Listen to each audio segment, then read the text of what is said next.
Dari Tanah Suci Jeddah hingga pelataran Ka'bah, sebuah pertemuan bersejarah terjadi. Dua tokoh besar dunia Islam, Presiden Indonesia Prabowo Subianto dan Pangeran Arab Saudi Mohammed bin Salman, berbicara lantang tentang Gaza, perdamaian, dan masa depan umat manusia. Tapi apakah ini hanya simbolisme diplomatik belaka atau awal dari babak baru kekuatan Islam global yang sedang bergerak?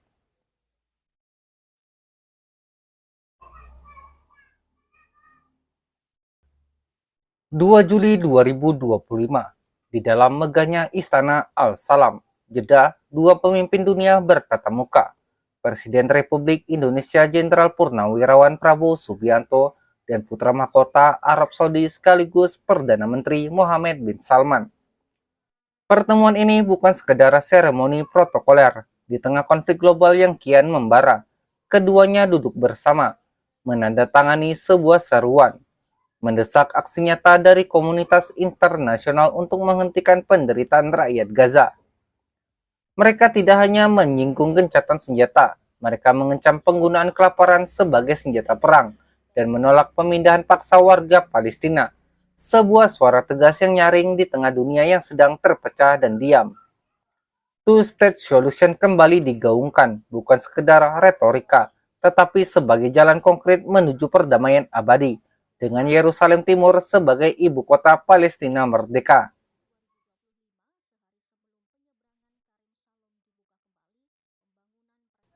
Tak hanya soal Gaza, kunjungan Prabowo ke Arab Saudi membawa angin segar bagi masa depan hubungan kedua negara.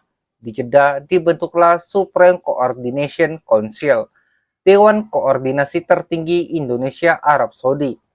Tujuannya jelas, memperkuat kerjasama di semua sektor, ekonomi, investasi, pangan, hingga pertahanan. Sebuah langkah taktis yang memperlihatkan bahwa Indonesia tidak lagi hanya menjadi penonton dalam politik global, tapi mulai menempatkan diri sebagai aktor kunci. Prabowo menyebut pertemuan itu produktif. Mohammed bin Salman pun menyambut hangat menunjukkan betapa besar peluang kemitraan kedua negara di masa depan. Dan yang menarik, di tengah ketegangan dunia Islam dan Barat, dua kekuatan besar ini, Indonesia dan Saudi, menemukan kesamaan visi geopolitik. Sebuah sinyal bahwa dunia multipolar mulai bergerak dari poros yang selama ini didominasi kekuatan lama.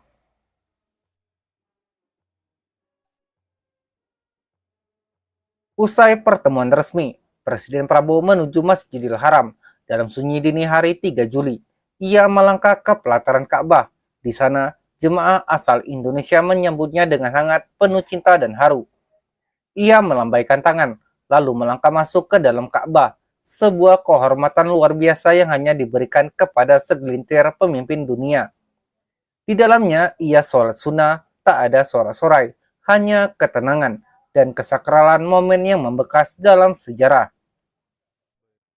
Setelah keluar, Prabowo mencium Hajar Aswad, tawaf, dan melanjutkan sa'i dari Safa ke Marwah.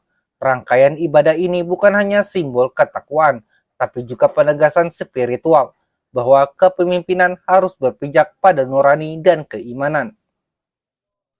Ia tak sendiri, para menteri pun ikut serta, dari Zulkifli Hasan, Rosan Roslaini, hingga Nasaruddin Umar.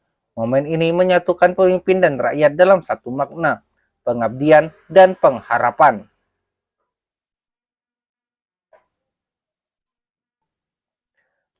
Pertemuan Prabowo dan Mohammed bin Salman memang diplomatik, tapi maknanya jauh melampaui naskah-naskah protokol. Ini bukan hanya tentang relasi dua negara, ini tentang bagaimana dunia Islam bersatu untuk melawan ketidakadilan.